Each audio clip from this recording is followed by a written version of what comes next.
కడప జిల్లా బ్రహ్మంగారిమఠం మండలంలోని 11 పంచాయతీల సర్పంచులకు మండల అభివృద్ధి కార్యాలయం నందు మండల అధ్యక్షుడు ఆధ్వర్యంలో శాల్వా పూలమాలలు వేసి చిరు సన్మానం చేయడం జరిగింది. ఈ సందర్భంగా మండల అధ్యక్షుడు మాట్లాడుతూ ఎన్నో వ్యయ ప్రయాసలకు ఓర్చి ఈ 5 సంవత్సరాలు తమ పదవిని ఎటువంటి ఇబ్బందులు కలగకుండా ఉన్న సర్పంచులందరినీ సన్మానించడం జరిగిందని, పదవీ కాలాన్ని పూర్తి చేసుకున్న సందర్భంగా వారందరికీ శుభాకాంక్షలు తెలిపారు.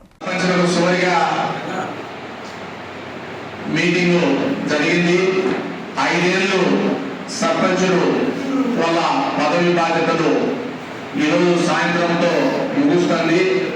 అందుకనే మీటింగ్ 15 తేదీ దాకా టైం అనేది సర్పంచులు సన్మానం చేయాలనే ఉద్దేశంతో ఈ మీటింగ్ ఈరోజు ఏర్పాటు చేయడం జరిగింది. ఎమ్మెల్యే గారు అడిగిన దాని సార్ అంటే కొంచెం పన్నెండులే కానిమని చెప్పినారు. సరే ఓకే, మళ్ళా సర్పంచ్గా కొంతమంది మళ్ళా మీకు ఓసీ నుంచి బీసీ తీసుకొచ్చి మీలో ఈ 11 మందిలో మళ్ళా కొంతమంది వస్తారనే ఆశతో ఉన్నాం. అదేవిధంగా 5 సంవత్సరాలు ఫస్ట్ ఎంపీటీసీని, మండల ప్రెసిడెంట్ను, ఎమ్మెల్యేను, వార్డు మెంబర్లను, అధికారులను ఎవరే వాళ్ళు సర్పంచ్ని అంటారు.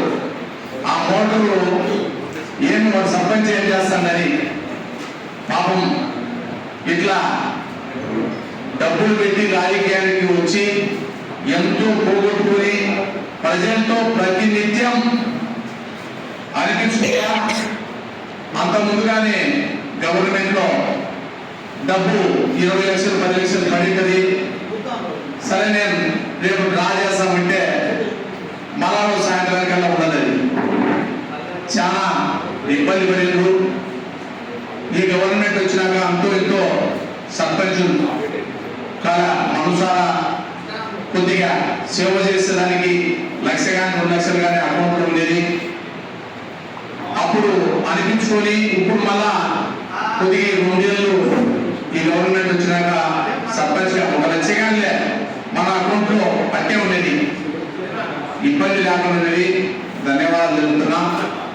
అదేవిధంగా మీరందరూ కష్టపడి ప్రజల కోసం ఇబ్బందులు కన్యాన్యులు భయపడకుండా దృక్కోణంతో ఇంతవరకు ప్రజలు సేవ చేసినందుకు మిమ్మల్ని మరవకూడదనే ఉద్దేశంతో మన ఎండిఓ గారికి నేను చెప్పడం జరిగింది.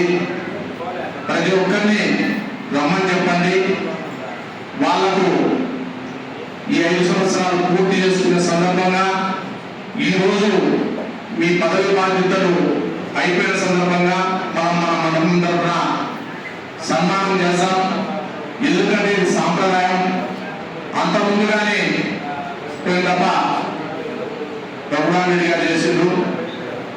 ఈసారి మళ్ళా మనమంతా మండలం తరఫున పార్టీలకు అతీతంగా మనం ఎప్పుడైనా కానీ ఎలక్షన్ జరుపుకునేప్పుడే పార్టీలు ఉండాలా. ఎలక్షన్ అయిపోయినాక మండలం డెవలప్మెంట్ కోసం ఉంటేనే మనమందరం కలిసి పనిచేసి ఒకరికొకరికి ఏం సమస్య లేకుండా